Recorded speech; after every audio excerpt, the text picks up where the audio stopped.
My connection to HD is that my mother has HD. She was diagnosed about, just coming up for 3 years ago now. And I have even more of a connection because I tested positive last year. So when I first thought about testing, I didn't want to test until I had any visible symptoms. But once my mum's diagnosis came through, I started symptom hunting, which I think is what most people do. So that was my main goal for testing, because I had the disease. I was convinced of it. But I went to see a genetic counsellor, and they said that I didn't have symptoms. I didn't believe them, but they said come back in a few months, go and have a think about it. And it took me about another year to actually go for the test. By that time, my mind was in a much better place. So I went for the test. Didn't get the result I wanted. And this is where I am now. I didn't cope during the testing process. It was awful. I can't even remember how I felt. It was that bad. It was just so much anxiety, so much stress. I think when people are thinking of the testing process, you think you can prepare yourself for a good result, for a bad result. You just can't. I had at least a week off work before my results, and I was off for a month afterwards. That was how I took the results. I just didn't take them very well, because for me that was, I suppose it was them telling me I had the disease there and then, which wasn't the case. They were telling me I had the gene expansion but no symptoms, which I had to slowly work my head around. When I tested positive, I just thought my life was over. As I said in my previous answer, I had tried to prepare for a bad answer, but when the results came back positive, I was just like, bugger. Can I say that?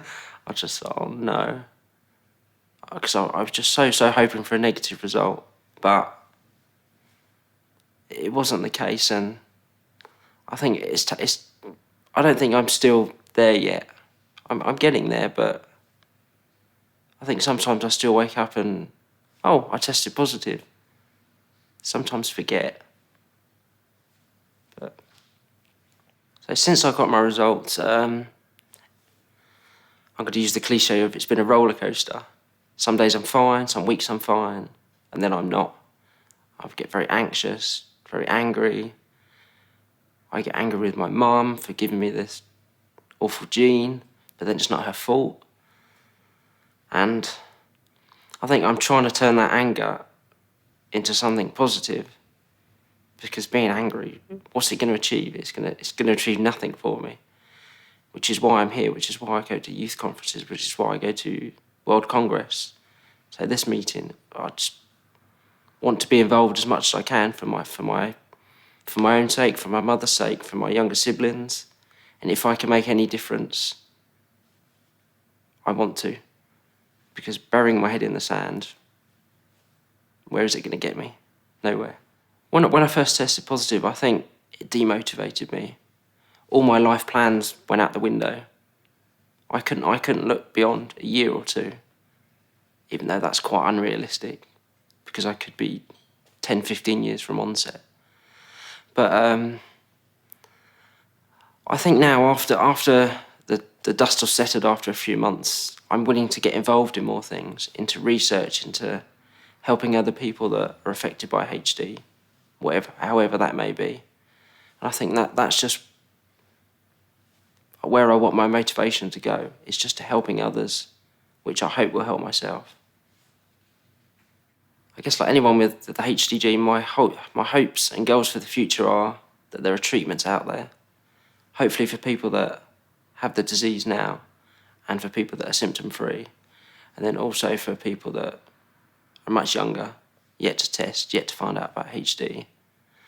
And I think my hope would be that they don't have to suffer the way that this generation is. But my goal is to get more involved in as much way as I can, and maybe even get my younger sisters involved. I think since testing positive, I thought I would change my way of life, but to be honest, it really hasn't changed. I still travel a lot. I still have the same gripes, still moan about silly things. When you put it in perspective, it's like, why am I complaining that the food's horrible or this thing costs too much money? When in the grand scheme of things, it really doesn't matter. But so a year on from testing, nothing has really changed, which I guess kind of surprises me.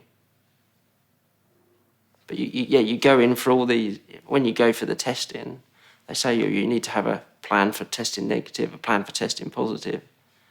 And I sort of said, oh, if I tested positive, I would do the same things I want to do, but just a little bit quicker. But you find that it just doesn't quite happen that way, because life just has to go on. You still have to go to work and that sort of thing. So, no, my life's pretty much the same. Am I glad that I tested? Yes.